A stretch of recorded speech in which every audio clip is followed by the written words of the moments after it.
Quiet. Mr. President-elect, Go ahead. Can you state She's asking categorically, a question. Don't Mr. be President-elect, can you give us a question? Don't be You are rude. attacking us. Can you give us a question? Don't be rude. No, I'm not going to give you a question. I'm not going to give you a question. Can you state categorically? You are fake news. Sir.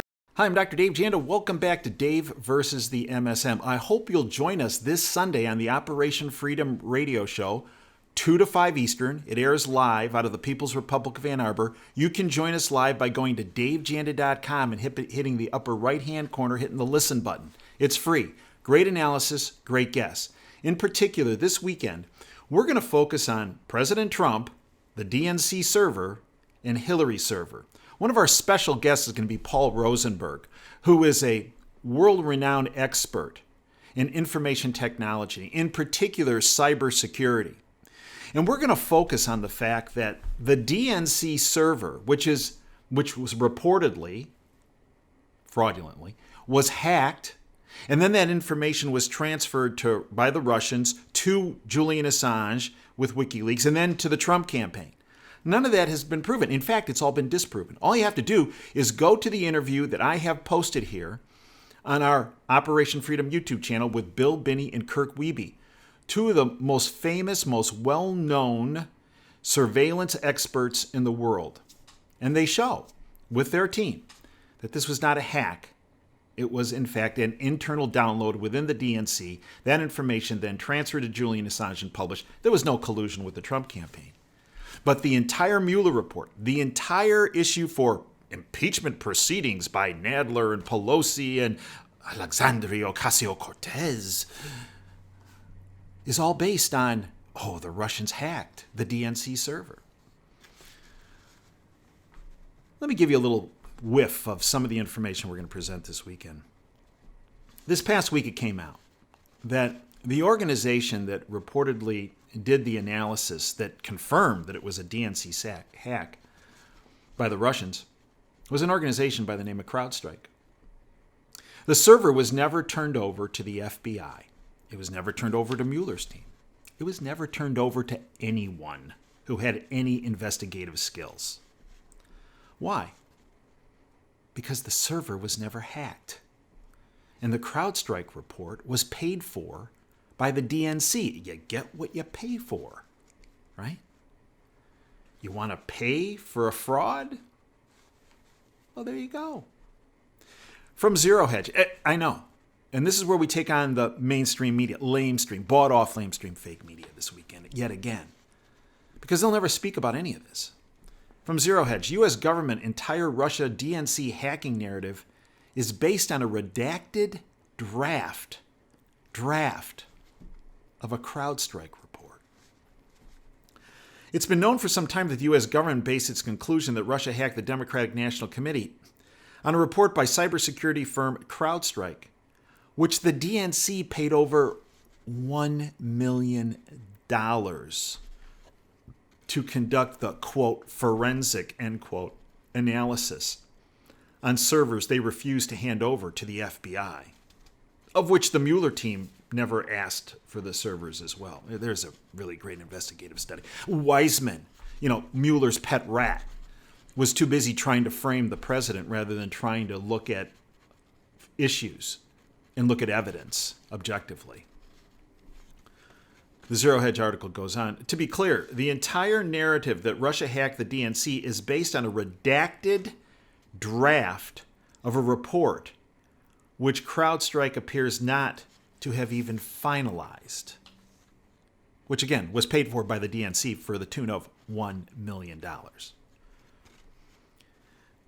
This is what they conclude in the Zero Hedge article. This means the FBI and the Department of Justice and all the downstream claims by the intelligence apparatus, including the December 2016 Joint Analysis Report and January 17th Intelligence Community Assessment, all the way to the Weissman-Mueller report, and the continued claims therein were based on the official intelligence agencies of the United States government, U.S. Department of Justice, taking the word of a hired contractor for the Democrat Party to the tune of $1 million. Despite their inability to examine the server and or actually see an unredacted technical forensic report from the investigating contractor. They never reviewed the evidence. They never analyzed the server. It was based on a a redacted report. What fraud. But you see, they needed to create this fraud because of several fronts. One was to cover up the violation of the Fourth Amendment rights of the illegal surveillance that was implemented domestically by Obama, Brennan, and Clapper that we've spoken about, called the Hammer. You know, we brought this forward on March 19th, 2017, when we had General Tom McInerney with Admiral Ace Lyons present that information, that Obama, Brennan, and Clapper utilized a parallel, privatized, rogue surveillance system to illegally surveil millions of Americans and target individuals such as President or Citizen Trump then and his team. Emails, phone calls, internet activities, financial transactions, all to gain leverage for blackmail. Didn't quite work. So they had to create this fake Russian hack narrative that they paid a firm $1 million, CrowdStrike, to say, oh, yeah, they got hacked. Oh, without a doubt. Can we see the evidence? Oh, no. Can we see the report? No, only a redacted report. Not even a finalized report. That's how ridiculous this is. But one of the other things they tried to protect with this fake Russian hack diversion was good old Hillary and her illegal servers, plural. This is from 2 years ago. 2 years ago. Zero Hedge. China hacked Clinton's private email server. Zero Hedge in the Daily Caller. A Chinese-owned firm... What? A Chinese-owned firm with operations in Washington, D.C. hacked Hillary Clinton's private server throughout her term as Secretary of State and obtained nearly all her emails, reports the Daily Caller. The Chinese firm obtained Clinton's emails in real time as she sent and received communications and documents through her personal server, according to sources, who said the hacking was conducted as part of an intelligence operation. The Chinese wrote code that was embedded in Hillary's servers, which was kept in Clinton's residence in upstate New York. The code generated an instant courtesy copy for nearly all of her emails and then forwarded them to a Chinese company. During a July 12 House Committee, July 12, 2018, House Committee on the Judiciary hearing, Representative Louis Gohmert disclosed that the Intelligence Community Inspector General found that virtually all of Clinton's emails from her homebrew server were funneled to a foreign entity, ding, ding, ding, China. A government staff official briefed on the Intelligence Community's Inspector General's findings told the Daily Caller that the Chinese firm which hacked Clinton's emails operates in Washington's Northern Virginia suburbs, and that it was not a technology firm, but a front group for the Communist Chinese government.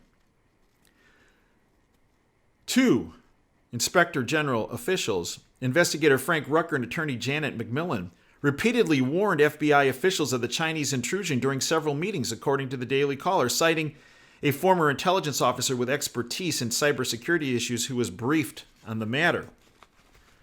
Among the FBI officials warned, you'll find this shocking,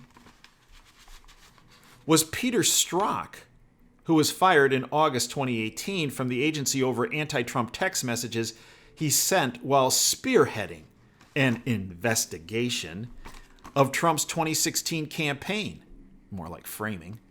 Strzok did not act on the Inspector General's warning, according to Gohmert, who added that Strzok and 3 other top FBI officials knew about an anomaly on Clinton's server. Yeah, that anomaly being this copy being sent to the Communist Chinese government. In other words, Strzok, while investigating Clinton's email server, completely ignored the fact that most of Clinton's emails were sent to a foreign entity, that foreign entity being China. The Intelligence Community Inspector General found an anomaly on Hillary Clinton's emails going through their private server, and when they had done the forensic analysis, they found that her emails, every single one of them except 4, in other words, over 30,000 emails, some of which contained classified information, some of which were between Obama, who was working under a pseudonym, a fake name. They were going to an address that was not on the distribution list. It was going to an unauthorized source that was a foreign entity unrelated to Russia, but was China. So what's the big deal? Classified information was a direct sieve right to China. Are you aware that there were 18 intelligence operatives of the United States based in China that were murdered after Hillary's server was a flow of information to the Chinese? And people say this isn't bigger than Watergate. They're delusional. Nobody died at Watergate. 18 U.S. operatives died because of Hillary's server, illegal server, of which Obama was communicating with. 18. And over 300 million Americans' safety and security were put in harm's way as well. And they tried to cover it up with this CrowdStrike report, with this fake Russian hack narrative. Nope. The story's melting right in front of your eyes. But the bought-off lamestream fake media will not tell you that. But we will. I hope you'll join us this Sunday. Operation Freedom, 2 to 5 Eastern. Stream it live, davejanda.com. Hit the upper right-hand button. We're there for you. We're also available 24/7, not only on this YouTube channel, but at davejanda.com. Significant amount of public information we upload at davejanda.com on a regular basis, but I hope you'll join us on the subscription side. This is how we keep our efforts going with this YouTube channel, with the radio show. Without our subscription base, it would all go away. $9 a month, 30 cents a day, I believe one of the biggest bangs for the buck in all of the internet. I hope you become a part of our freedom family at davejanda.com to become a premium service subscription member. Until next time, Dave Janda signing off. Dream big and dare to fail. Thanks for your time today.